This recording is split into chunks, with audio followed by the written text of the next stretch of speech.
ಅಂಬೇಡ್ಕರ್ ಹೆಸರು ಯಾಕೆ ತೆಗಿತೀರಾ? ದಯವಿಟ್ಟು ಈ ವಿಷಯವನ್ನು ನೀವೇನಾದ್ರೂ ಗಂಭೀರವಾಗಿ ತೆಗೆದುಕೊಳ್ಳದೆ ಹೋದ್ರೆ ಕರ್ನಾಟಕದಲ್ಲಿ ಬಹಳ ದೊಡ್ಡ ಪ್ರತಿ ಜಿಲ್ಲೆಗಳಲ್ಲಿ ಈ ನವ ಕರ್ನಾಟಕ ಆಂದೋಲನ ನಡೀತದೆ.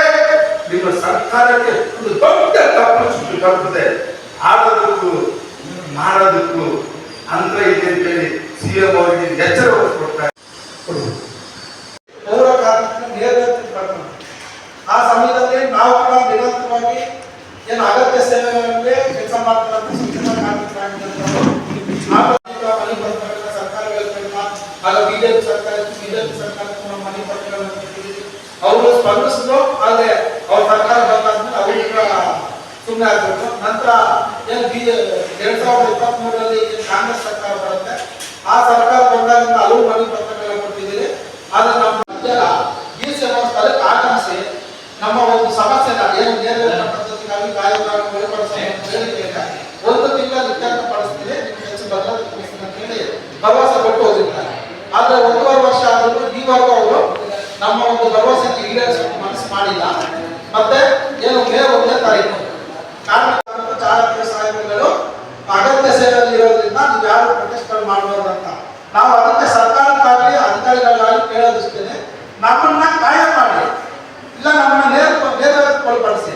ನಮ್ಮ ಡಿಮ್ಯಾಂಡ್ ಕೇಳಿದ್ರೆ ನಿಮಗೆ ಏನು ಅಗತ್ಯ ಸೇವೆಗಳಂತ ಜ್ಞಾಪಕ ಬರುತ್ತೆ, ಸಾರ್ವಜನಿಕರಿಗೆ ತೊಂದರೆ ಆಗತ್ತೆ ಅಂತ ಗೊತ್ತಾಗುತ್ತೆ.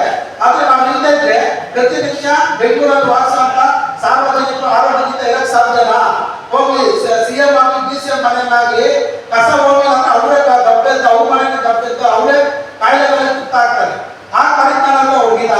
ನಾವು ಎಷ್ಟನ್ನ ಪದೇ ಪದೇ ರಿಕ್ವೆಸ್ಟ್ ಮಾಡಿ ಎಲ್ಲರೂ ಒಂದು ಕಸ ಏನು ಮನೆಯಲ್ಲಿ ಕೊಡುವಂತ ಕಸ ಮಿಕ್ಸೆಡ್ ಅದರಲ್ಲಿ ಏನು ವೇಸ್ಟೇಜ್ ಇರ್ತದೆ ಮತ್ತೆ ತುಂಬಾ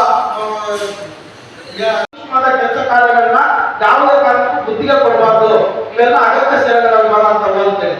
ಆದ್ರೆ ಅಂತ ಅಗತ್ಯ ಸೇವೆಗಳು ಬರುವಂತವ್ರನ್ನ ಟೆಕ್ನಿಕಲ್ ಪ್ರಾಬ್ಲಮ್ ಆಗ್ತಾ ಇದ್ರು. ಇದಕ್ಕೆ ವಿರುದ್ಧವಾಗಿ ಗುತ್ತಿಗೆದಾರ ಕೊಟ್ಟು ಗುತ್ತಿಗೆದಾರರಿಂದ ಏನು 1400 ಕೋಟಿ ರೂಪಾಯಿ ಕಮಿಷನ್ ಪಡ್ಕೊಳ್ಳೋದಕ್ಕೆ ಮುಂದಾಗಿದೆ ಸರ್ಕಾರ. ನಾವು ಈಗಾಗಲೇ ಅಧಿಕಾರಿಗಳ ಗಮನಕ್ಕೆ ತಂದಿದ್ದೀವಿ. ಆದ್ರೆ ಅಧಿಕಾರಿಗಳು ಕೂಡ ಈ ಒಂದು ಕಿಕ್ಬ್ಯಾಕ್ ಪಡ್ಕೊಳ್ಳೋ ಒಂದು ಭ್ರಷ್ಟಾಚಾರಕ್ಕೆ ತೊಡಗಿಸ್ಕೊಳ್ಳೋದಕ್ಕೆ ಮುಂದಾಗಿದೆ. ದಯವಿಟ್ಟು ಅಥವಾ ದೊಡ್ಡ ನೋಡರು ಈ ಗ್ರೇಟರ್ ಬೆಂಗಳೂರು ಮಾಡೋದು, ಬೆಂಗಳೂರು ಒಳಗಡೆ ಸುತ್ತಮುತ್ತ 30,000 ಭೂಮಿ ಸರ್ಕಾರಿ ಭೂಮಿ ಗ್ರೀನ್ ಬೆಲ್ಟ್ ಅಂತ ಪತ್ರ ಕೊಟ್ಟಿಲ್ಲ, ಎಲ್ಲ ಜಾತಿ ಪಡೆದಿದ್ದಾರೆ. ಅದರ ಪೂರ್ತಿ ಹೊಡಿಬೇಕಿಲ್ಲ ಕಾರಣಕ್ಕೋಸ್ಕರ ಗ್ರೇಟರ್ ಬೆಂಗಳೂರು ಮಾಡ್ತಾರೆ. ಅದೇ ತರ ಇವರಿಗೆ ಕೆಲಸ ಮಾಡೋದಕ್ಕೆಲ್ಲ 100 ಕೋಟಿ 1000 ಕೋಟಿ ಕೊಡ್ತಾರೆ.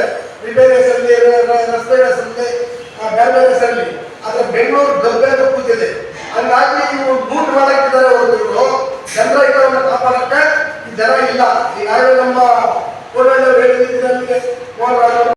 ಅಥವಾ ಇವೇನು ಇವತ್ತು ಕ್ಲೀನರ್ಸ್ ಆಗಲಿ ಡ್ರೈವರ್ಗಳಾಗಲಿ 10,000 ರೂಪಾಯಿ ಸಮಯದಲ್ಲಿ ಮನೆ ಬಾಡಿಗೆ ಎಷ್ಟಾಗ್ತದೆ, ಮಕ್ಕಳಿಗೆ ಫೀಸ್ ಹೇಗೆ, ಅವರು ದಿನನಿತ್ಯ ಬಳಸ್ತಕ್ಕಂಥ ವಸ್ತುಗಳ ಬೆಲೆ ಎಷ್ಟಾಗಿದೆ, ಬದುಕಕ್ಕೆ ಸಾಧ್ಯವೇ ಇಲ್ಲ. ಅದರಿಂದ ನೀವು ಮಾನ ಮರ್ಯಾದೆಯನ್ನ ಬಿಟ್ಟು ಅಂಬೇಡ್ಕರ್ ಸೇವೆಗಳನ್ನ ಬಿಟ್ಟು ಈ ನಿಜವಾದ ತೊಂದರೆ ಇರ್ತಕ್ಕಂಥ ಜನರಿಗೆ ಒಂದರಲ್ಲಿ ಒಂದು ರೈತರ ಸಮಸ್ಯೆ ತಗಲಿ, ಕಾರ್ಮಿಕರು ತಗಲಿ, ನಿರುದ್ಯೋಗ ತಗಲಿ, ಬೆಲೆ ಏರಿಕೆ ತಗಲಿ, ಹೀಗಾಗಿ ಇವರು 3 ವರ್ಷ ಕೊಟ್ಕೊಂಡಿದ್ದಾರೆ. ಅದರಿಂದ ಈ ಏನು ಇವತ್ತು ಈ ಬೇಡಿಕೆಗಳಿದೆ, ಕ್ಲೀನರು, ಲೋಡರ್ಸ್, ಡ್ರೈವರ್ಸ್, ಇವು 4 ಕಾರ್ಯಕ್ರಮ ಬಗೆ